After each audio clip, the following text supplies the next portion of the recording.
అందరికీ నమస్కారం. నా పేరు రంగనాథ్. శ్రీరామనవమి పూర్తయింది. నెక్స్ట్ వైశాఖ మాసం రాబోతున్న వైశాఖ మాసంలో హనుమత్ జయంతి రాబోతుంది. పరమ భక్తుడు, శ్రీరామచంద్రమూర్తికి నమ్మిన బంటు, సీతాన్వేషణ చేసినటువంటి ఘనుడు. ఇక ఎన్ని పేర్లు చెప్తే అన్ని పేర్లు.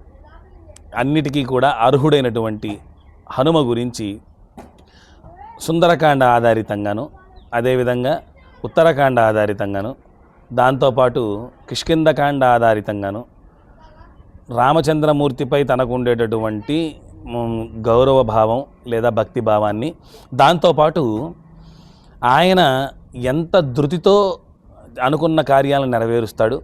అసలు హనుమని మనం ఎందుకు ఆరాధిస్తాం? ఆరాధించాల్సినటువంటి హనుమకి మనం ఏదైనా అనుకుంటే ఎందుకు హనుమ దగ్గర మాత్రం తొందరగా తీరిపోతాయి?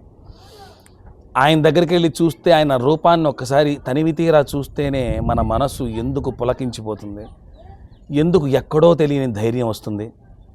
నా వెనక ఏదో పెద్ద కొండ ఉంది నన్ను కాపాడడానికి అన్నంత ధైర్యం ఆయన కాషాయ వస్త్రం మీద కట్టుకున్నప్పుడు ఎందుకు అనిపిస్తుంది?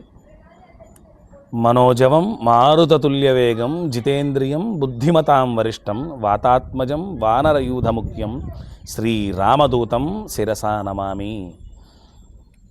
దాంతోపాటు ఆయన పుట్టుకకి వైశాఖే మాసి కృష్ణాయాం దశమ్యాం మందవాసరే పూర్వాభాద్ర ప్రసూతాయాం మంగళం శ్రీ హనుమతే.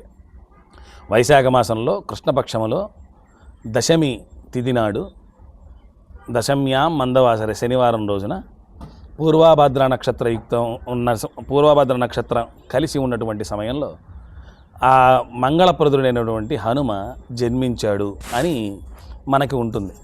కాబట్టి అట్లాంటి హనుమ గురించి తెలుసుకోవడానికి ఇంకొన్ని శ్లోకాలు మనం స్పెండ్ చేయాల్సి ఉంటుంది. మొత్తం ఈ చిన్న రీల్లో చెప్పేసి చుట్టేలేను. కాబట్టి హనుమ యొక్క పరాక్రమాలని సుందరకాండ ఆధారితంగా చెప్తున్నప్పుడు మనసు ఎంత ఆనందాన్ని పొందుతుందో, ఈ ఆనందాన్ని అందరూ పొందాలని మనసారా కోరుకుంటూ, నెక్స్ట్ ఆ సిరీస్కి సంబంధించిన వీడియోలు వరుస క్రమంలో మీ దగ్గరికి వస్తాయి.